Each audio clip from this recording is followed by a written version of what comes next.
Hello, बच्चों. Let's read the given question. The question says which of the following graphs proves Newton's law of cooling. So हमें चार graph given है as we can see. इसमें से D तो none of this है. B graph हमें linear given है with a negative slope और A तो constant गिवन है and C is exponential graph. So we need to check which of the graph is correct for the Newton law of cooling. So before starting we need to understand basic understanding or basic concept regarding the Newton's law of cooling. So basically जब भी कोई hot body surrounding में रखी जाती है so it becomes cool after some time. So ये जो heat rate of heat loss है that is d Q by D t. It is directly proportional to the change in temperature where T is the temperature of body, T naught is the temperature of surrounding and with a negative sign over here और हम ले लेते हैं constant of proportionality K. So this is what the Newton has stated. Alright, यहाँ पे K जो है वो constant है and it depends upon the nature of the body.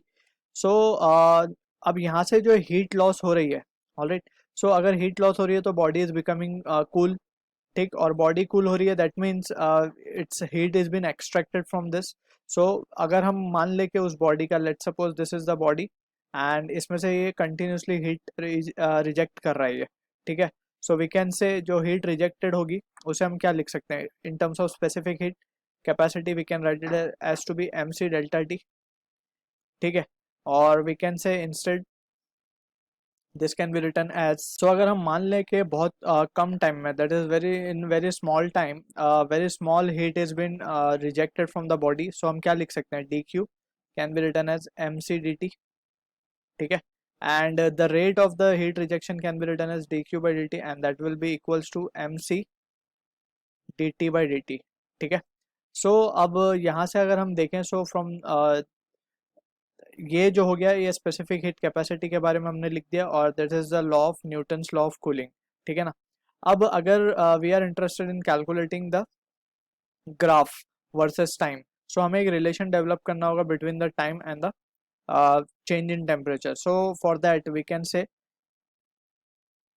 we can equate this two equations. so हमें क्या मिलेगा we can write this value as to be minus k t minus t naught और we can just say it as to be D Q by D T की जगह पे हम लिख सकते हैं ये value minus K T minus T naught and that will be equals to M C D T by D T. ठीक है. सो अगर हम के और एम सी को देखें सो के क्या है हमारा एक कांस्टेंट है. एम यहाँ पे मास ऑफ द बॉडी है and c is again specific heat and it is constant for a particular substance. So हम इन सब कांस्टेंट को मिला करके एक नया कांस्टेंट इंट्रोड्यूस करते हैं लेट्स से कैपिटल एम. ठीक है. So that will be equals to T minus T naught and here it can be written as minus and this will be dt. और अगर हम ये dt को यहाँ शिफ्ट कर दें so this is what the expression we will be getting. now integrate कर लें से both side what we will be getting is t and here it can be written as so variable को भी पहले separate. so let's separate the variable also. so इसके नीचे हम क्या लिख सकते हैं t minus of t naught and यहाँ क्या बचेगा हमारे पास minus m dt and integrating it. So minus M तो कांस्टेंट है उसे हम बाहर ले लेंगे.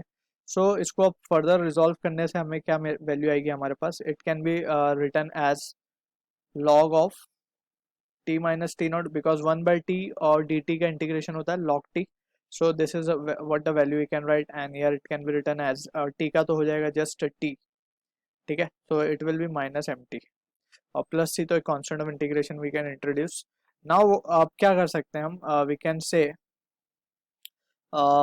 देयरफॉर अगर हम यहाँ से ध्यान से ग्राफ को देखें so it is a graph which is representing यहाँ पे log t minus T naught का ही हमें ग्राफ चाहिए.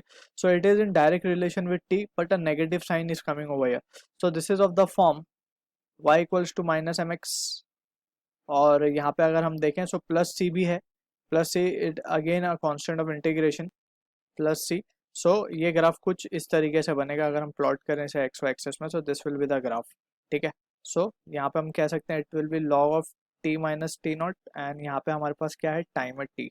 सो फ्रॉम द ऑप्शंस हम कह सकते हैं हमारा option B is the answer to the question. I hope you understood the solution. All the best.